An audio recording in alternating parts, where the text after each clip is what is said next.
Perhaps one of the most common tropes in medieval literature, specifically that of chivalric romance, is the portrayal of an unhappy marriage. You have the standard trope of a woman put in a castle by her jealous, old, and ugly husband, saved from her loveless and abusive marriage by a sweet young suitor. Although you likely wouldn't explicitly find a woman being held in a tower during this era, these kinds of stories were wrought from romantic medieval literature. In contrast, modern-day romance stories tend to focus on the desirability of marriage. When two people find they love each other very much, they get married and live happily ever after. This shift in the way romantic literature portrayed marriage generally reflected the way real-world marriages had shifted. Although the 12th century saw a turn in views in marriage where consensual marriages became more widespread and pushed culturally, medieval marriages were generally not built off love, often pushed by duty and social standing. This stands in stark contrast to modern marriages, which were generally seen as the ultimate sign of true love. But what if marriage isn't the ultimate true love that it's often portrayed to be? The idea of marriage has taken this almost bigger-than-life meaning, where you get married to someone and you're expected to be with them and love them to your dying day. As romantic as it sounds, that kind of concept can feel very trapping. And in medieval times, it was oppressive, leading many people to seek rebellion against marriage.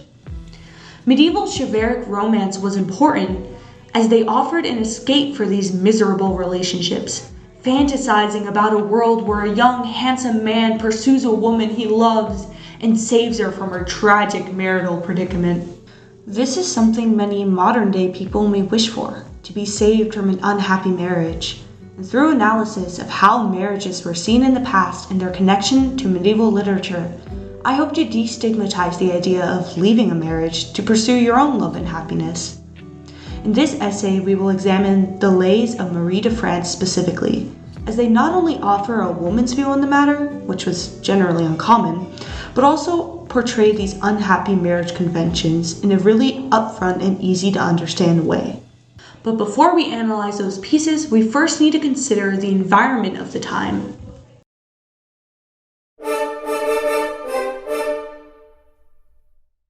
The 12th century brought with it the idea of courtly love. Contrary to marriage of the time, courtly love was seen as romantic, sweet, following the heart. The Art of Courtly Love, as written by Andreas Capellanus, a 12th century priest, defines courtly love as the love between a married person and their affair partner. Thus, courtly love in literature was seen as almost tragic, true love being unobtainable due to the oppressive nature of marriage and the social stigma around it. Capellanus claimed that love can have no place between a husband and wife, a statement that may feel utterly insane and counterintuitive to modern-day people, as marriage for love is a rather recent concept. You may be thinking now, of course people were unhappy in marriages. They were arranged by others for them, but it's different now. It's completely consensual. But it's not as simple as it may appear. In her article, Marriage, medieval historian Dylan Elliott describes a turning point in the 12th century for marriage, from one chosen for children to one built off the theory of consent, a theory most modern-day marriages are supposedly built off, with the implication one wouldn't get married to someone else if they did not absolutely want marriage, thereby eradicating the idea of unhappiness in marriage since you consented to it. Yet, like modern-day marriage, Eliot claims, quote, "The principle of consensuality could also work in the opposite purpose," unquote. She details the story of Kristen of Marquette, who was pressured heavily by her parents to marry a man she did not love, one who she pleaded with to have an asexual relation with. She was unhappy until her parents finally allowed her to annul her marriage and remarry freely. All this to show how even the idea of a modern consensual marriage can still very clearly cause grief and unhappiness. Marriage has evolved so much from its first conceptions. Its meaning for people has shifted and formed, but it has remained one thing: a feeling of oppression for many. The oppression of marriage stems from its social conventions, the pressure of it supposedly being lifelong. means no escape. The fact that people pushed it onto others, that if you're not married, you were, and still are, looked down upon by many. But if marriage is such a malleable thing through the ages, why have we assigned such a strong, inescapable meaning to it? It's nothing but a social construct. And it's a social construct that Marie de France looked to rebel against in her Lais.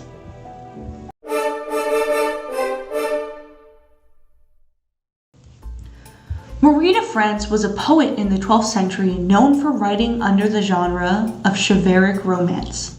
Little is known about her personally, but her work has prevailed through the years as some of the finest literature of its time. Marie portrayed a fair amount of unhappy marriage in her work, as was common in chivalric romance. She seemed to be pushing against the social construct of marriage, celebrating courtly love as a tool to help escape unhappy marriages.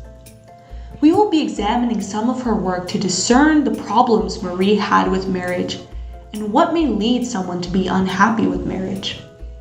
We will first examine Marie's Lais, Guigemar, and Eunuch. Both of these Lais center around the oppressive side of marriage and follow a standard convention where a beautiful young lady marries a jealous old man who is possessive of her and keeps her locked in a tower away from the rest of the world. Guigemar revolves around a man who is unwilling to find love, cursed by a deer to either find a woman to love or die. He stumbles across a fair lady in a tower who he falls for, but is tragically unable to be with as her husband finds out about their infidelity and forces him to leave. The lady ends up running away from her husband and reuniting with Guigemar. The story of Eunuch has a similar predicament for the wife of a jealous old man who locks her in a tower. The lady is not allowed to leave or see anyone besides her husband and his sister, who keeps watch of her. One day a knight comes in to see her, and he's disguised as a bird. The two have an affair. However, her husband finds out and mortally wounds the knight. The story ends with the wife's son, who is born out of wedlock, killing her husband to take revenge. In these stories, the marriages were often arranged ones, where the wife had little say in the matter and never showed signs of love for her husband, the husband only showing jealousy of his wife, as though she's nothing more than a beautiful object.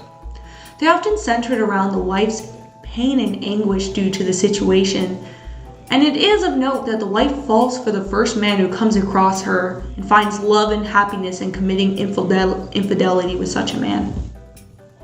Marie demonstrates her distaste of this concept of marriage, shown best by the revenge taken in Eunuch, where she clearly punished the husband for being so abusive and keeping his wife from happiness. The kind of marriage built lovelessly is something to be escaped in her Lais, something a woman would need rescuing from. Her rebellion against marriage and hailing of true love triumphing over marriage would have resonated greatly with many of the time who found themselves in similar abusive marriages. The oppressive institution of forced marriage was an obstacle these ladies had to overcome, a concept not so readily accepted in this day and age, but still extremely relevant. Marie also addresses instances where a marriage might not seem obviously oppressive, but still contains oppressive undertones. The Lais Biscleret explores a woman whose unhappiness with her marriage didn't stem from entering a loveless marriage, rather a change of heart and desire for escape from marriage. Biscleret revolves around a man afflicted with the curse of a werewolf. His wife notices that he goes missing every so often and forces him to spill his wolfish secret. After learning that he is a werewolf, she becomes frightful and convinces an affair partner to steal his clothes and condemn him to his being a wolfish beast forever. He later finds solace in a king who takes him in and takes revenge upon his former wife by biting her nose off. The unhappiness the wife here experienced was from her change in perspective of her husband. Learning something new about him changed her opinions on him to the point she no longer wished to be wed to him. She finds escape in getting rid of her husband entirely, though this ultimately bites her in the butt, or in the nose, I should say. The oppression of marriage is portrayed through the inability she had to escape through easier means, having to resort to extreme methods to escape her marriage. Because why should someone be forced to stay with their husband if they no longer wish to be with their husband? Marie's rebellion against marriage as an institution may seem irrelevant, since arranged marriages are not as widespread currently. However, modern marriages still contain these oppressive undertones that Marie was rebelling against. The stigma against not being married is prevalent through modern society, often causing people to hastily marry or stay in a marriage they don't wish to be in, leading to general unhappiness and a wish for escape. Women in medieval literature found their escape through rather extreme methods, but modern-day women that find themselves unhappy in a marriage have the option to do what the girls in Marie's Lais never could.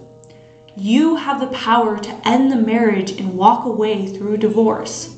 Although there are many things that could stop you from doing so, I do acknowledge situations where an abusive spouse may make leaving unsafe, but you deserve to be happy and you deserve to feel safe. And if marriage is in the way of that, why shouldn't you end it? Marriage is a social construct. It has evolved through the ages. It's not the end-all be-all to love, and it's not an escapable commitment to another person. Marriage can bring joy and happiness, but that joy and happiness should stem from mutual love and consent between parties to choose each other, and not from a forced obligation to remain in a marriage no matter what. The good news is that divorce rates have been going up in the US, a clear sign that more and more people are able to leave an unhappy situation and move towards better things.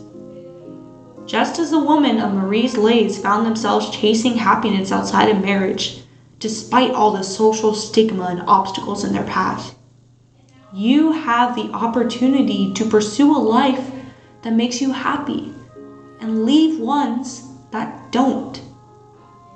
Thank you all for listening to my video essay, and I hope that this has helped put things into perspective. And as you consider whether or not you should leave a marriage, I hope that this helps you look inwards instead of outwards at what other people may think. You know what's right for you. And thank you all for your support. I appreciate it.